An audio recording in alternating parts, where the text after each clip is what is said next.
Ini kajiannya sederhana, jadi gampang, tinggal praktek, sifatnya praktis. Al-faslus salis fil adabi ba'dal aqli, pasal yang ketiga. Salah, kelewatan. Fi adabi halatil aqli was-surbi. Pasal yang kedua, tentang adab ketika makan dan minum. Kalau yang lalu masih membahas tentang adab sebelum makan. Ini adab ketika makan. Kayaknya 6 bulan ke depan ngaji kita babnya bab makan terus nih kayaknya. Cuman kalau nggak dipraktek-praktekan kurang mantap kayaknya ketua. Tak minggu bulan depan kita prakteknya kan. Ya baru duduk kajinya Pak. Ya kan? Kira-kira setuju kira-kira? Yang buat kecewa jamaah ya kan? Bu-ibu setuju ya? Soal ini semangat semua. Nggak, ini kayaknya panjang itu bahasanya. Mau 6 bulan ngaji makan terus ini. Iya. Baik. Ya nggak makan ayam penyet, bakso pun jadi nggak ada masalah lah.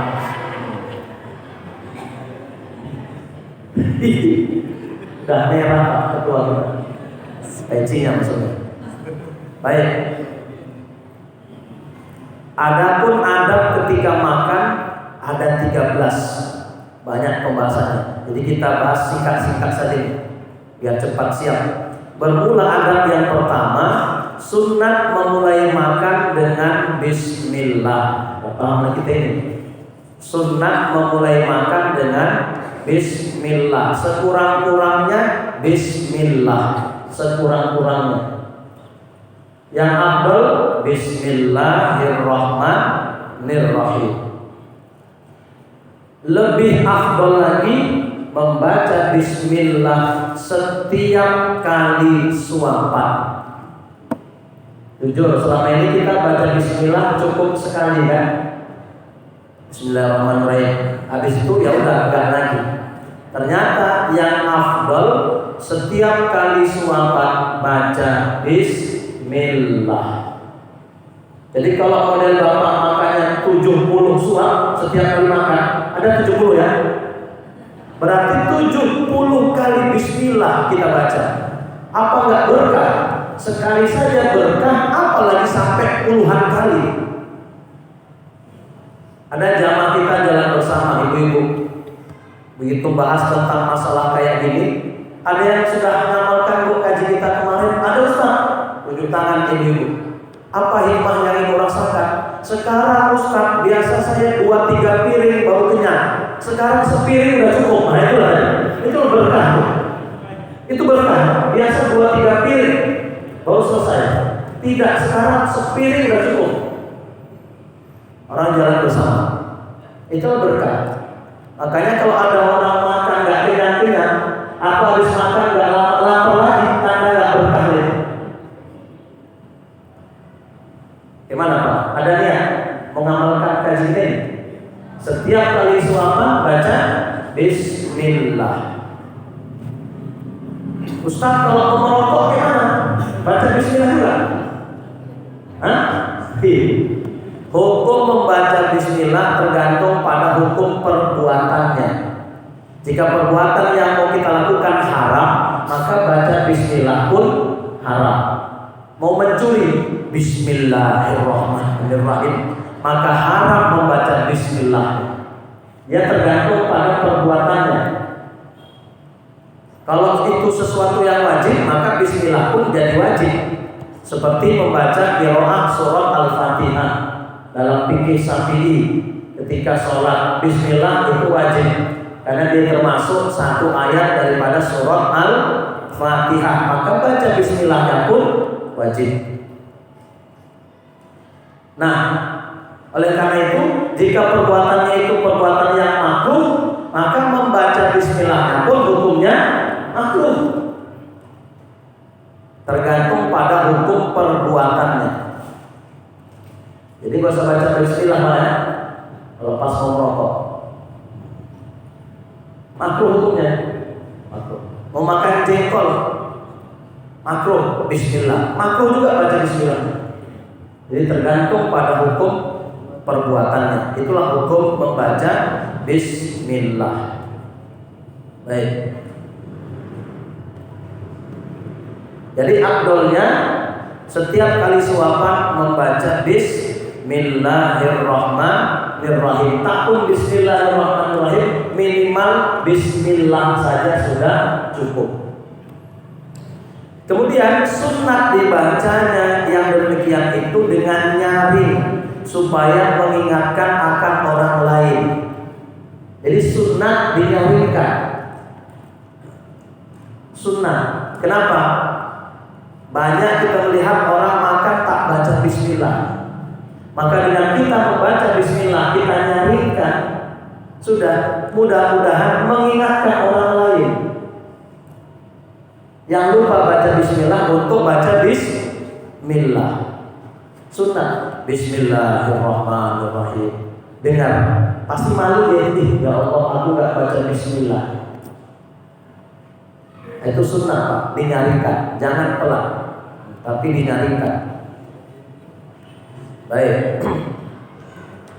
Yang kedua, sunat memakan dengan tangan kanan. Berarti kalau memakan dengan tangan kiri hukumnya makruh dalam fikih Syafi'i.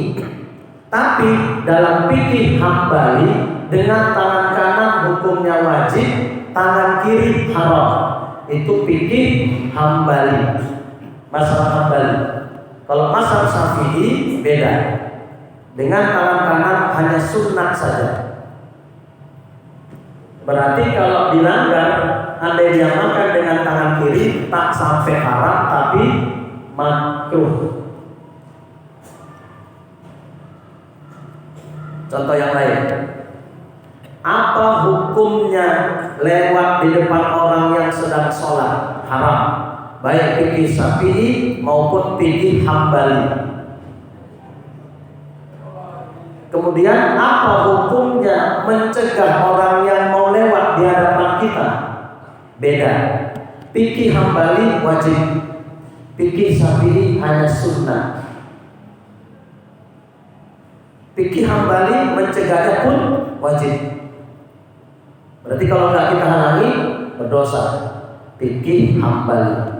Nah, fikih Syafi'i, mazhab Syafi'i yang kita amalkan mencegah orang yang lewat di hadapan kita, hukumnya tidak sampai wajib tetapi hanya sunnah.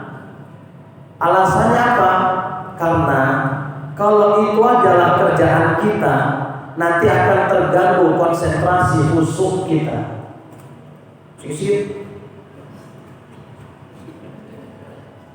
Terakhir, pecah konsentrasi khusyuk kita.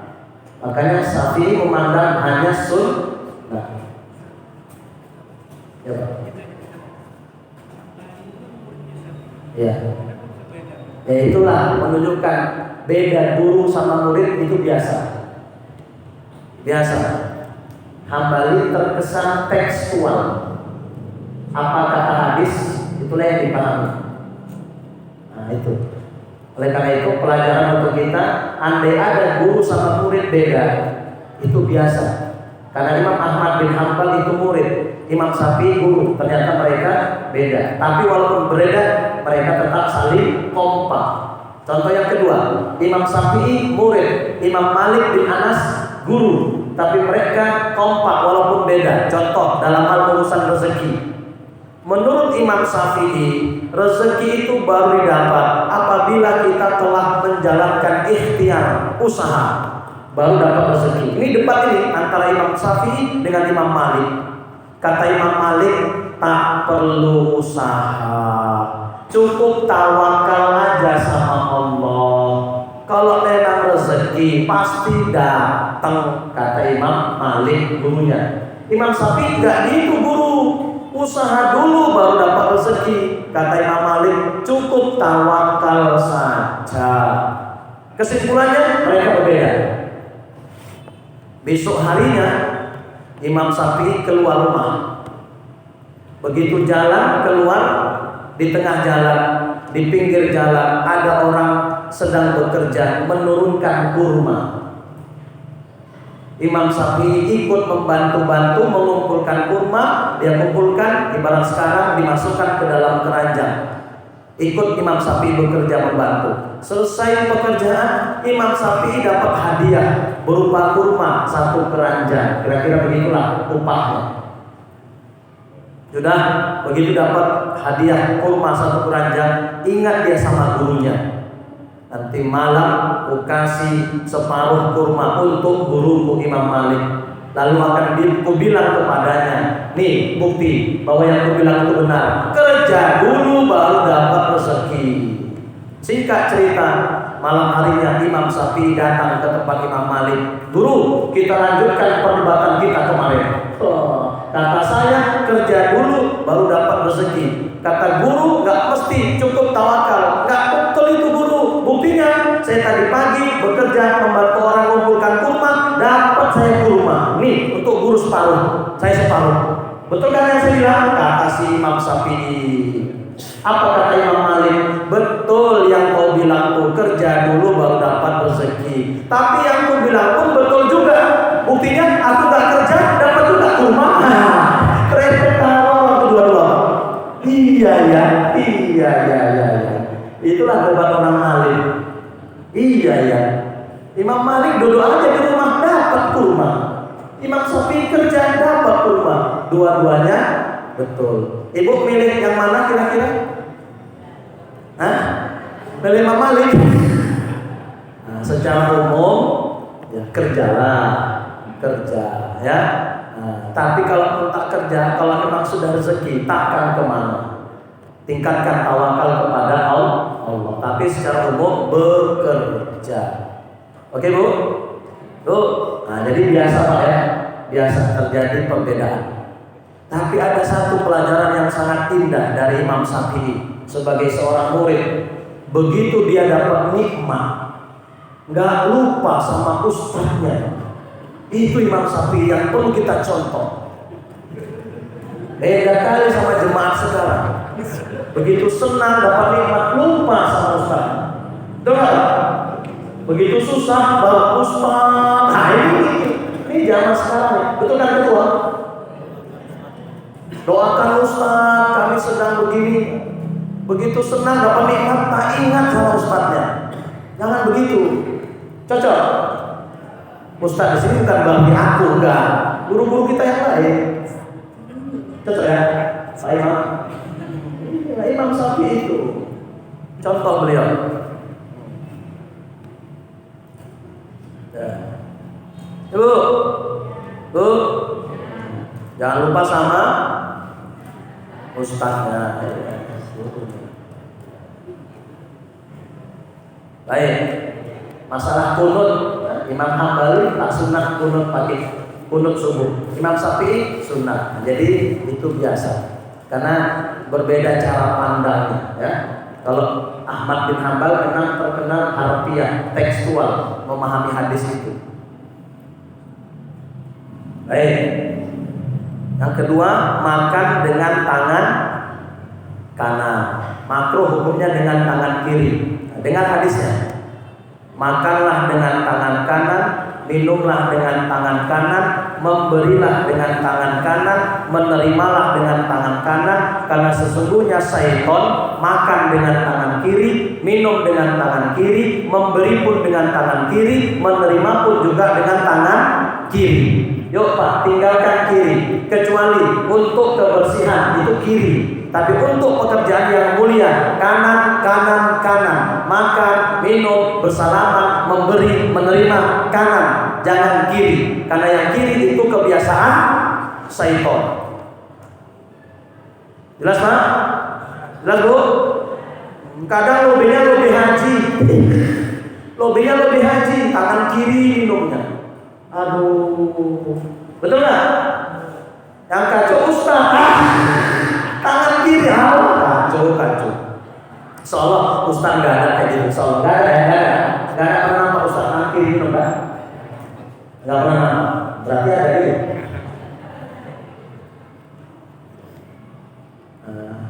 Yang pakai tangan kiri, syaitan itu semua. Biasakan Pak, biasakan. Kadang kita sepele, kalau kasihkan tolong. Nah, ini kiri, kebiasaan syaitan ini. Jangan, kanan. Tolong. Nerima pun kanan. Setuju Pak ya? Tangan kiri khusus untuk petugas kebersihan. Paham ya? Al-cebou, nah itu. Lalu tangan kiri.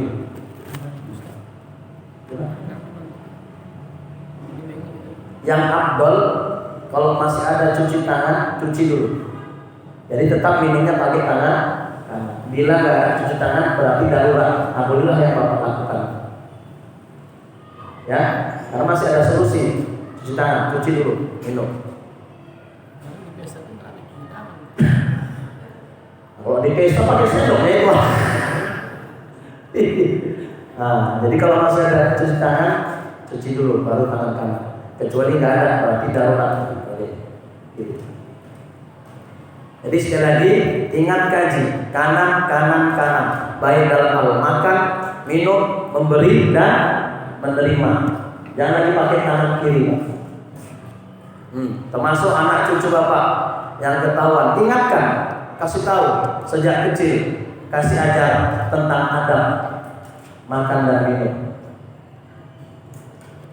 Kalau ibu-ibu sering nampak itu pakai jilbab naik kereta, tengah hari naik kereta, tangan kanan megang setang, tangan kiri minum apa? Es tebu. Sambil minum jeruk prasu, tangan kiri ya. Ciri-ciri yang ngaji itu begitu. Tangan kiri kanan megang setang, tangan kiri minum. Berhenti kalau memang tahu sekali. Jelas Bu ya?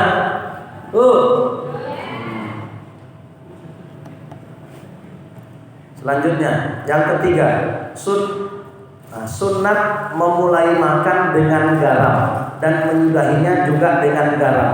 Kata Sayyiduna Ali bin Abi Thalib radhiyallahu anhu, "Man ibtada'a ghiza'ahu bil milhi azhaballahu ta'ala anhu sab'ina naw'an minal bala." Siapa yang memulai makannya bil milhi dengan garam, Allah akan hilangkan daripadanya 70 macam daripada penyakit. Ini termasuk sunnah. Sikit aja. Yang bagusnya itu garam Himalaya, itu yang bagus. Warna merah tuh. Celupkan sedikit ujung jari kita, sikit aja. Nah, baru makan. Sikit aja ya. Kalau banyak-banyak, naik pula tensinya. Ya kan? Jadi kata Dr. Zaidul Akbar yang pakar kesehatan itu, garam itu betul menjadi obat bila tidak dimasak. Tapi bila garam itu dimasak, itulah tadi apa istilahnya? Obatnya hilang, penyakit yang datang. Itu kata beliau. Jadi sunnah ya, memulai makan, bahkan mengakhiri makan pun dengan sedikit garam. Mulai malam ini taruh garam standby selalu di meja itu. Celupkan sedikit, sedikit aja. Karena ada jamaahku mungkin kebanyakan naik tensinya Pak. Kalau kebetulan udah tua dia kan, sedikit aja sedikit. Yakin dengan sunnah ya, yakin. Sunnat mengecilkan akan suapannya.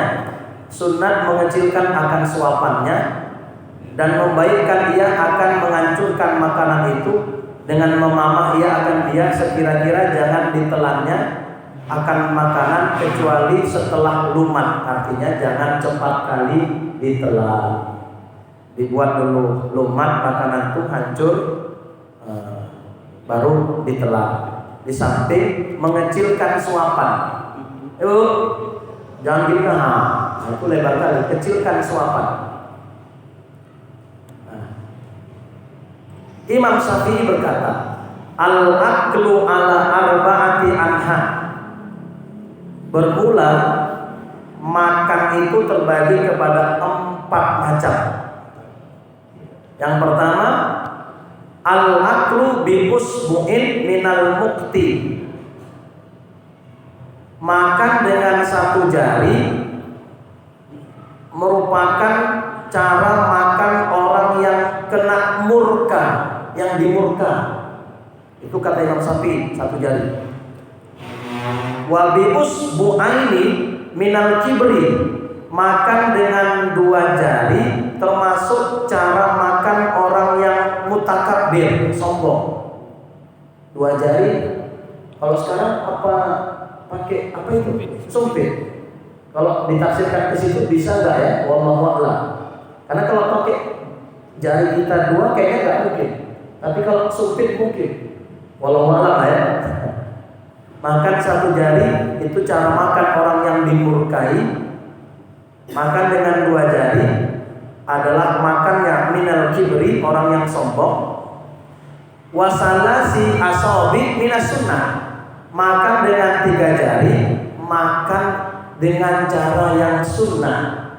Nah, cara Nabi. Jari yang dimaksud yang mana? Jempol, telunjuk, jari tengah. Jadi ini yang disebut tiga jari ini. Terus kata Imam Syafi'i, lanjutannya, wa bi arba'in wa khamsin minas syarhi, makan dengan 4 jari atau 5 jari itu termasuk cara makan orang yang congok, loba. Apa makan berapa jari? 5, congok berarti. Cara makan orang congok, karena otomatis besar suapannya. Tapi kalau 3, nah itu sunnah. Ya Pak? Oh iya. Bisa gitu? Tumpah lah. Nah, baik. Apa mungkin Ustaz 3 jari dengan 3 jari makan nasi? Nah, di bawah ada tambahan. Kata Imam Al-Haddad, jika makan nasi, jika memang butuh menambah dengan jari yang lain, maka fala ba'sa, tidak mengapa. Berarti tengok konteks makanannya. Kalau dulu Nabi ya wajar gandum, roti, kurma. Karena kita nasi, kata Imam Al-Haddad. Imam Al-Haddad ini yang pemilik Ratib Al-Haddad, Wirid Haddad tuh. Kalau di Tembung masih ada tuh Pak. Di daerah kita ada nggak Wirid Haddad? Itu kalau diartikan lagi luar biasa itu. Wirid Haddad, Imam Al-Haddad, Abdullah bin Al-Haddad. Jika yang dimakan nasi, fala ba'sa, maka tidak mengapa menambah jari yang lain seperti 4 maupun 5. Cuman hemat saya, supaya sunnah 3 jari tetap kita dapatkan, di samping 5 jari kita pakai, 3 jari pun kita pakai juga. Mana tahu ada lauk pauknya yang bisa dimakan dengan 3 jari bisa memakainya, amalkan yang 3 jari. Entah ada kerupuknya, atau ada ikannya, atau ada apa lagi? Urat. Yang bisa pakai 3, pakai 3. Jadi sunnahnya tetap dan dapat. Cocok kira-kira? Selebihnya terserah Anda. Itu fala ba'sa kata Imam Al-Haddad, boleh. Jika memang berhajat. Cuman tetap suapannya dikecilkan. Yang kelima, jangan ia mencapai akan suapan yang kedua, melainkan ia telah menelan akan suapan yang pertama. Belum tertelan lagi Bu, udah masuk lagi. Nah, itu kan ciri-ciri orang congok itu.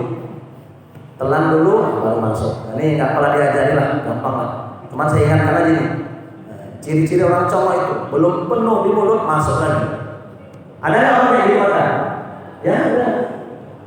Ya, orang kelaparan betul. Jadi adatnya telan dulu baru masuk. Kalau pelanggan-pelanggan yang makan bakso itu ada nggak apa kopi? Nggak berhenti ada kira-kira selama orang nengok? Enggak ada. Pengen juga makan di situ, pengennya. Maksudnya sama jamaah, maksudnya jangan aku aja ya. Insyaallah berkah, insyaallah.